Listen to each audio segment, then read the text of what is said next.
Conducción Gisela Bayona.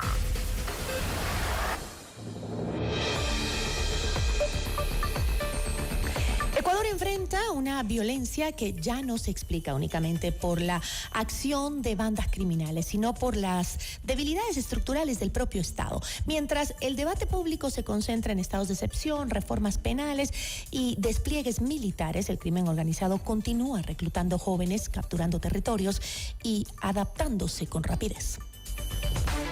Nuestra entrevista de hoy en Notimundo a la Carta. Nos acompaña para conversar sobre el tema el politólogo César Ulloa. Doctor, ¿cómo está? Muy buenas tardes, gracias por acompañarnos. Muchísimas gracias, un cordial saludo, una buena tarde.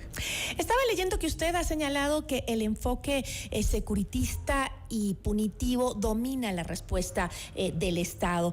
¿En qué momento esa insistencia deja de ser insuficiente y empieza a volverse funcional al propio crimen organizado? Bueno, esta es respuesta de los últimos 3 gobiernos en donde se ha puesto énfasis en una perspectiva securitista y por otro lado punitiva o de reformas permanentes al Código Integral Penal, termina siendo insuficiente porque la evidencia nos rebasa al día a día. Es decir, pasamos de asesinatos express a masacres, es decir, antes se hacía una suerte de muertes violentas muy localizadas, ahora vemos que son masacres de 15, de 10 en distintos lugares, lo que significa que no podemos nosotros pensar que este problema se va a acabar colocando un gendarme o un integrante de las Fuerzas Armadas en cada esquina, o peor aún, haciendo una serie de surcidos o parches al Código Orgánico Integral Penal.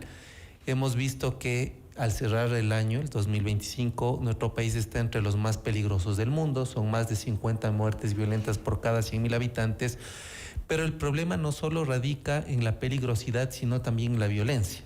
A veces confundimos asociando los dos fenómenos como que si fuesen algo igual, y realmente lo que nosotros hemos podido evidenciar es que el Ecuador no solo es un país inseguro, sino que también es un país violento. Violencia la que nosotros vivimos en la calle cuando alguien le lanza el auto a otro, cuando alguien va a solicitar un servicio público y le maltratan, le agreden, le ofenden. La violencia intrafamiliar. Es la respuesta a toda discusión. Es decir, claro, entonces hemos nosotros normalizado el procesamiento del conflicto a través de la discusión, de la ley del más fuerte, del más vivo, del que puede hacer una salida del sálvese quien pueda.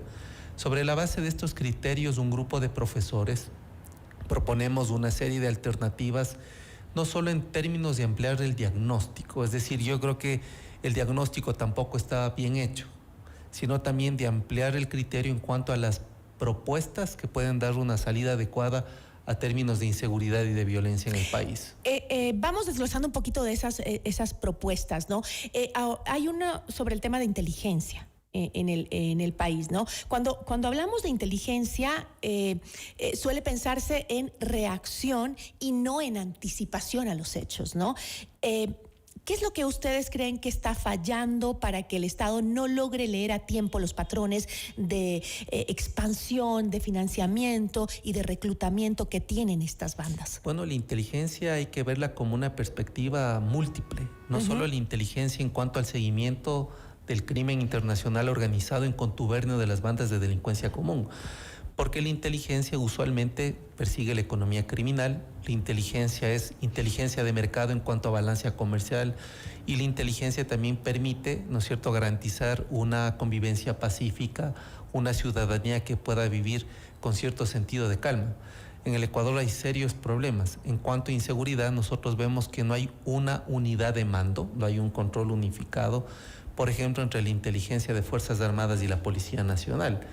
Y si uno mira las competencias, atribuciones, recursos, responsabilidades, por ejemplo, en el caso de Quito, unas cosas hace la Policía Metropolitana, otras la Policía Nacional, y otras los militares, las Fuerzas del Orden, y en definitiva cada cual ensaya sobre la base de las buenas intenciones y entre comillas del olfato lo que puede de alguna manera ser efectivo. Entonces no hay unidad de mando. En segundo lugar, ha habido una diferencia histórica entre la policía y las Fuerzas Armadas que no se dice, pero existe, ¿no es cierto? Y en tercer lugar, tampoco nosotros podemos pensar en un escenario de inteligencia bastante acentuada en términos de que hay una inestabilidad, porque hemos visto que se cambian las cúpulas militares y policiales cada determinado tiempo, los ministros de gobierno igual. Entonces tampoco hay continuidad. Sin continuidad, sin estabilidad, tampoco nosotros podemos trazar una política que sea contundente para atacar los dos fenómenos. Ahora, en su análisis usted advierte que el país reúne condiciones propias de un Estado vulnerable a dinámicas mafiosas. ¿Cuál es hoy el mayor riesgo? ¿La violencia visible de la que hemos conversado o esa captura silenciosa de nuestras instituciones? Bueno, yo digo que el Ecuador no es un narcoestado, es un Estado mafioso, que es diferente. Porque el narcoestado es cuando prácticamente el jefe del cartel hace nombramientos públicos por designación, y eso hace que se controle el Estado. Yo creo que el Ecuador más bien reúne una serie de condiciones por su fragilidad institucional, por el financiamiento del narco a la política, por temas que son vistos y de manera pacienciuda y también normalizados, como por ejemplo el lavado de activos, y también por otro lado, porque tampoco tenemos, ¿no es cierto?, un plan que se conozca de manera integral. Es decir, reunimos todas las condiciones para que nosotros seamos un caldo de cultivo de las bandas. Entonces, un sistema de administración de justicia que atraviesa un cáncer con metástasis, en donde nadie cree. Luego, unos partidos políticos financiados y que no rinden cuentas. Y luego lo tercero, no hay una visión ni a mediano ni largo plazo de quienes están en la toma de decisiones. Entonces, esta fragilidad nos hace sumamente atractivos para el crimen organizado, y por lo tanto, donde hay ausencia del Estado o un Estado que de manera intermitente actúa, indudablemente es más fácil que las bandas operen a sus anchas, operen con mucha agilidad. Ahora, usted planteaba la necesidad de grandes acuerdos nacionales contra la inseguridad. ¿Es realista pensar en consensos cuando la lógica política en este país sigue marcada por el cálculo electoral y la confrontación permanente, como vemos siempre? Bueno, Gisela, el Ecuador ni de lejos vive lo que en su momento Medellín en la década de los 80 y 90 vivió. Allá llegaron a cerca de 400 muertes por cada 100.000 habitantes, en donde las bandas del crimen organizado pagaban 2 millones de pesos para asesinar policías, y entre ellos no solo policías, sino operadores de justicia y también políticos. Entonces, el Ecuador no es que sea mal de muchos, consuelo de tontos, el que no lleguemos a esa situación, pero hay países que han pasado peores circunstancias, o si no el caso de Sicilia en Italia, donde a través de la muerte de un fiscal se comenzó a reformar el sistema de justicia. Nosotros creemos que es un acto no solo de responsabilidad, es un acto de amor propio y de amor al país. Y creo que hay que sentarse a la mesa de manera multisectorial, porque no es un problema que, si bien el monopolio de la fuerza recae en el Estado, pero es un problema que debe congregarnos a todos, empresa, academia, sectores sociales, etcétera, etcétera, porque además tampoco la delincuencia se ataca solo con armas o con privación de libertad. Y le voy a poner un ejemplo bastante claro. Cuando uno mira los operativos extraordinarios, por cierto, que hace la policía y las Fuerzas Armadas, ¿quiénes son los visibles delincuentes? Son menores que no alcanzan los 16 o 17 años. Por lo tanto, en eso nosotros hemos sido consecuentes. Si nosotros le quitamos la mano de fuerza a la delincuencia, es decir, si restauramos, si rescatamos a los jóvenes, si comenzamos a trazar una política que ataque la inequidad territorial, si hay un sentido de vida para el segmento de la población, se puede hacer cosas como una articulación inmediata entre cultura, educación, arte, deportes, bienestar social. Pero eso no sucede, Gisela. Lamentablemente tenemos autoridades que se han dedicado más a publicitarse como que si fuesen productos en redes sociales, antes de hacer cosas contundentes con nuestra juventud, por ejemplo. ¿Hasta qué punto justamente la ausencia de estas políticas sociales que sean sostenidas convierten al Estado en un simple espectador, incluso cómplice también de ese reclutamiento de nuestros jóvenes? Bueno, el Estado ya es espectador, y voy a poner un ejemplo. Cuando los chicos de colegio salen a la 1 de la tarde, no solo que son presas de que alguien les ofrezca unos gramos de cocaína, sino que al no tener las condiciones son reclutados para la venta de microtráfico.